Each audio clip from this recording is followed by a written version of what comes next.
Para tornar o trigo comestível, a casca e o talo ou a palha precisam ser separados do grão. Isto era feito jogando-se o trigo e a palha para cima com um garfo de peneirar ou uma joeira. Como o trigo era mais pesado, caía no chão, enquanto a palha, que era mais leve, era soprada pelo vento. Uma última peneirada era feita com o auxílio de uma pá. Uma vez estocado o trigo, o chão era purgado ou limpo, queimando-se a palha restante. João estava advertindo o povo de que chegaria o dia no qual o Filho de Deus usaria o garfo de peneirar do julgamento para separar os justos dos iníquos. O Senhor ordenou a Israel que pegasse suas palavras e as amarrasse nas mãos e entre os olhos. Os judeus interpretaram essa ordem copiando a palavra do Senhor em pequenos pergaminhos e colocando-os dentro de pequenas caixas de couro que usavam amarradas na testa e nos braços quando oravam. Essas caixas de couro eram chamadas de filactérios. O Senhor ordenou também que Israel colocasse franjas nas bordas das vestes, com o fim de lembrar-se de guardar os mandamentos. Na franja, colocavam uma fita azul simbolicamente significando o céu, para que lembrassem de onde vinham os mandamentos. Os fariseus aumentavam as franjas e o tamanho dos filactérios, para mostrar que eram mais justos do que os outros. O Senhor condenou essa exibição de retidão pessoal. No dia da festa de casamento, a noiva era assistida por suas ajudantes, enquanto o noivo reunia-se com os amigos. Os amigos iam com o noivo buscar a noiva para a festa de casamento. Com grande expectativa, os amigos e vizinhos marcavam o caminho com luzes e juntavam-se à procissão. Se o noivo se demorasse, cada convidado tinha de ter óleo suficiente até a chegada do noivo. Finalmente se ouvia o grito: "Aí vem ele!". As ajudantes deixavam a noiva alvoroçadas e dirigiam-se para a rua a fim de iluminarem a passagem final do noivo. A palavra Getsemane significa prensa de azeite. No jardim de Getsemane, as olivas eram colocadas em cestas e prensadas sob um grande peso, o que fazia com que soltassem seu óleo. Há uma semelhança entre essa prática e a expiação. Nesse mesmo jardim, o Salvador, sob o peso dos pecados do mundo, foi prensado, o que o fez verter seu precioso sangue por todos os poros. Esse gesto de amor abnegado pagou pelos pecados da humanidade. Em nossa sociedade, cada novo dia começa à meia-noite.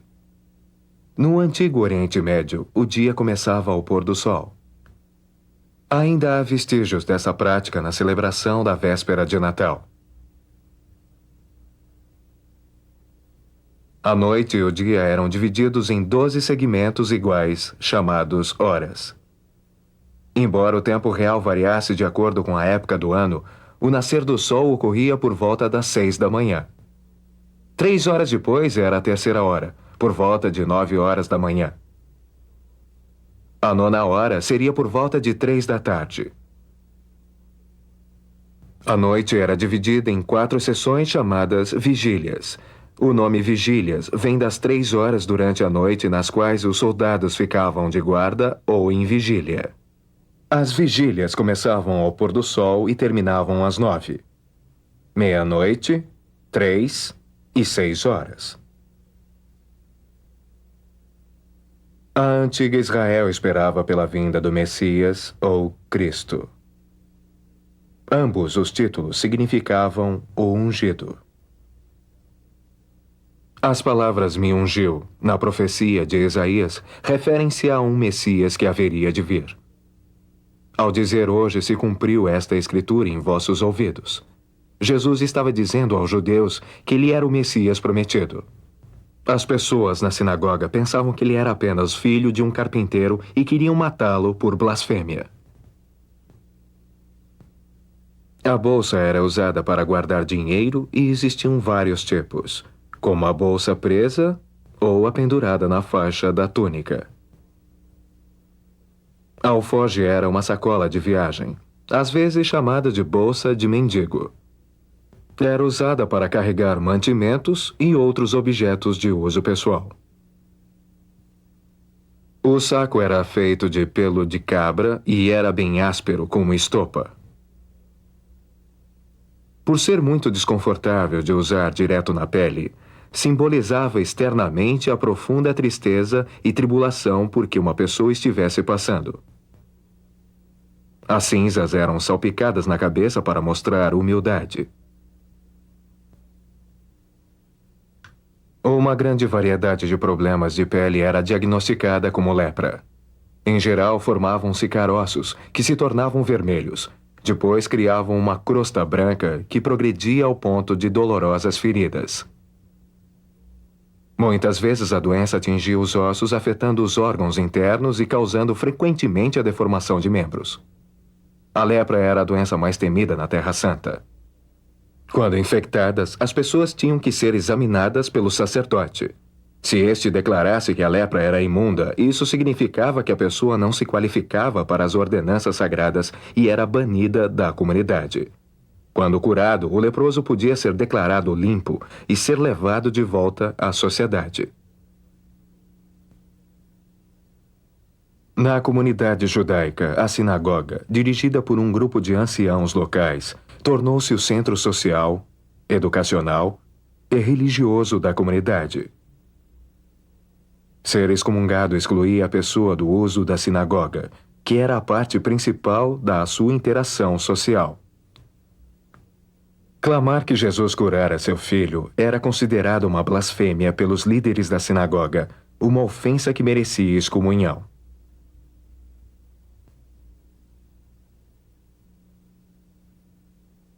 Para proteger as ovelhas à noite, o pastor conduzia o rebanho para um cercado protegido por espinhos, a fim de evitar que animais e ladrões conseguissem pular para dentro. Às vezes, um animal selvagem, levado pela fome, pulava o cercado e caía no meio das ovelhas. Tal situação distinguia o verdadeiro pastor, que amava as ovelhas, do mercenário que trabalhava só por dinheiro ou por obrigação. O verdadeiro pastor estava disposto a dar a sua vida pelo rebanho.